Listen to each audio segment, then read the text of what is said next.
Bom dia, pessoal. Tudo bem com vocês? Sou o Leonardo, do Não! canal Essencial #01. E hoje eu gostaria de falar sobre um livro que eu acho muito interessante.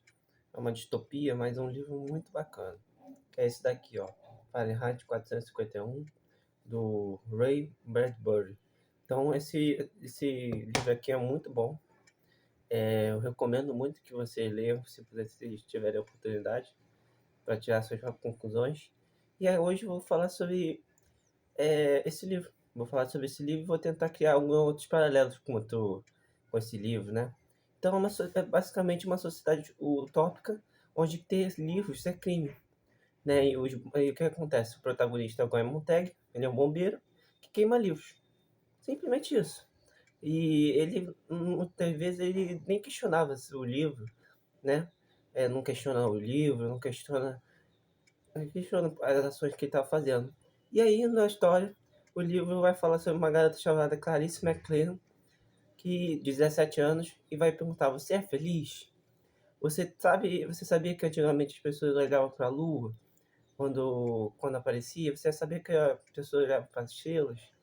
E na sociedade utópica, as pessoas ficavam num cotidiano muito apressado, né? As pessoas nem se olhavam, carro, viciado em telas, as pessoas não buscam ter relações superficiais. Isso tem até um paralelo com o livro Sociedade Líquida, que eu já falei, né?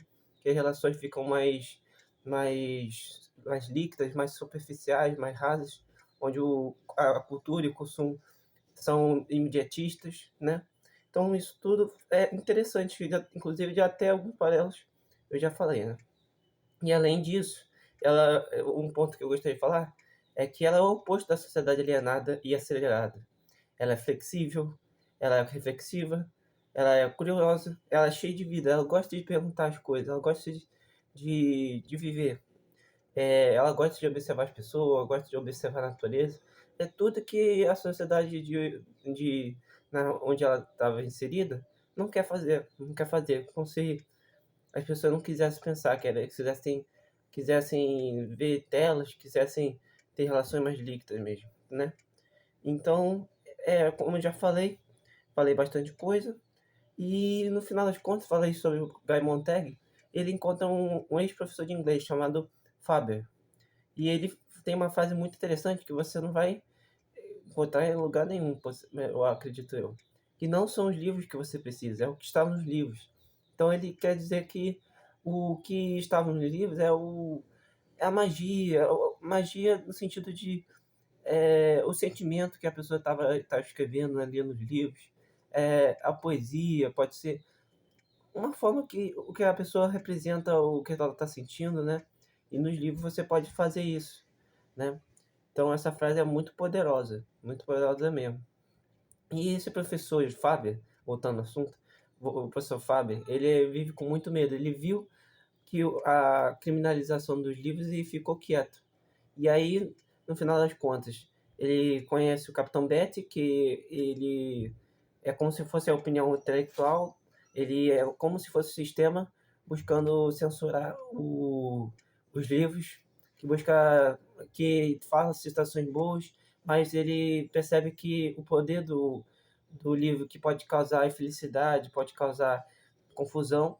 Então ele meio que ele no final das contas não vai, é um sistema que fica buscando acabar com os livros, né?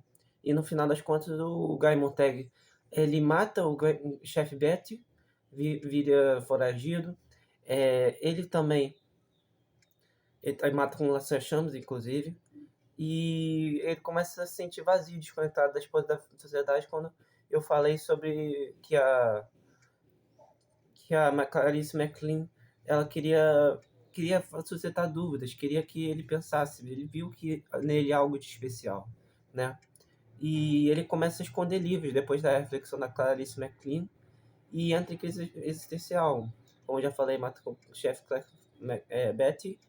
Ele encontra o grupo de homens livres, né, que basicamente é uma sociedade em que guarda a memória dos livros para que são meio que guardiões do livro, que acabam guardando as informações do livro para que você para que um futuro não tão próximo pudesse ser utilizado. E no final do livro fala o seguinte, que a guerra nuclear destrói a sociedade. E Montag se torna um guardião da memória. Ele lembra de alguns livros e ele recita, né? E isso é muito interessante mesmo. E a censura e controle, né? Porque é interessante, né? O governo proíbe livros para manter a população alienada e feliz. Né? Então você pode ver, esse livro tem paralelo com 1984, onde tem o Ministério da Paz, o Ministério do Amor, o Ministério da Guerra, em que basicamente você vive uma sociedade alienada que você não consegue ter um pensamento mais profundo, não consegue sair da superficialidade da vida, né? E até tem paralelo com regimes totalitários, como nazismo, fascismo, e até com fake news, né, também, né? E a superficialidade de estação ela é muito frequente hoje. E eu acho que esse livro ele é muito atual, né? Esse livro, apesar de ser feito na Guerra Fria, por volta da década de 50, 60, esse livro ele é muito atual.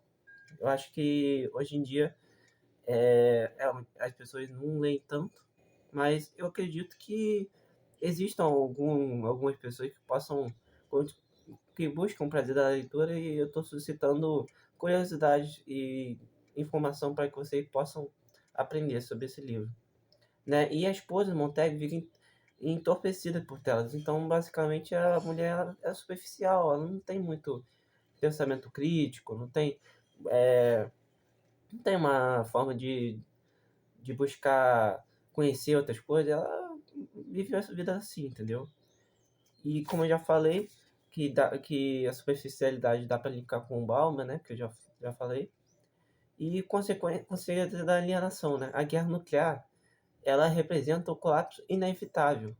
E Freud explicaria como uma pulsão de morte que brota da repressão. Então a guerra nuclear, tipo, as pessoas estão tão focadas na vida delas, na superficialidade nas delas, que as pessoas nem vão saber o porquê que vai ter uma guerra nuclear, porque elas estão tão preocupadas com a vida delas, estão achando que quando sair uma notícia da guerra nuclear pode ser fake news. Ah, não, isso é fake news. Ah, isso daqui vai acontecer, isso é fake news. Então as pessoas acabam vivendo em bolhas e elas não conseguem buscar informação por conta própria, é uma informação mais completa, entendeu?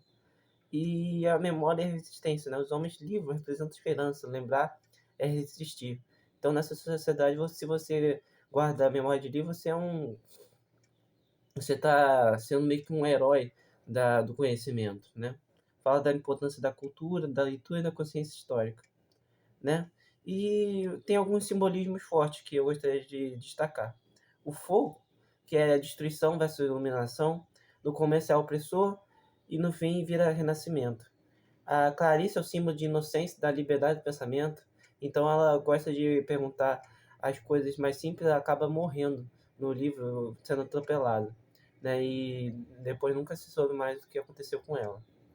E também tem conexões presentes, né? Os algoritmos dando o que vemos e o que pensamos, uma censura invisível. Então, muitas vezes você está vendo no YouTube, você escolhe um vídeo, mas você acha que você escolheu, porque na verdade o algoritmo já escolheu o vídeo para você assistir. Então, é nesse sentido que o livro fica falando, né? Superficialidade das redes sociais, né? Hoje em dia é muito, muito comum isso acontecer, né? Cultura do imediatismo, né? Livros sendo desvalorizados em nome da produtividade rasa. Isso é muito atual, né? As pessoas não dão o devido valor para literatura, para leitura. E eu tô querendo, de fato, fazer esse canal para estimular o conhecimento para vocês. Hoje eu não queimo os livros, mas será que ainda os lemos? Olha que pergunta bacana. Você é, pô, inclusive livro você pode fazer citação na redação, você pode aprender discutindo uma roda de leitura. É um livro muito interessante. E eu gostaria de fechar aqui, que é o Fahrenheit 451, é mais que uma história futurista, é um alerta. O mundo de Montaigne não é tão diferente do nosso. Se o ignorância é conforto, o pensamento é revolução. A escolha é nossa, seguir queimando os livros ou começar a lembrar. Muito obrigado pela paciência, pela colaboração de vocês e eu espero que tenha sido produtivo e útil esse livro, esse resumo do livro. Um abraço e até logo.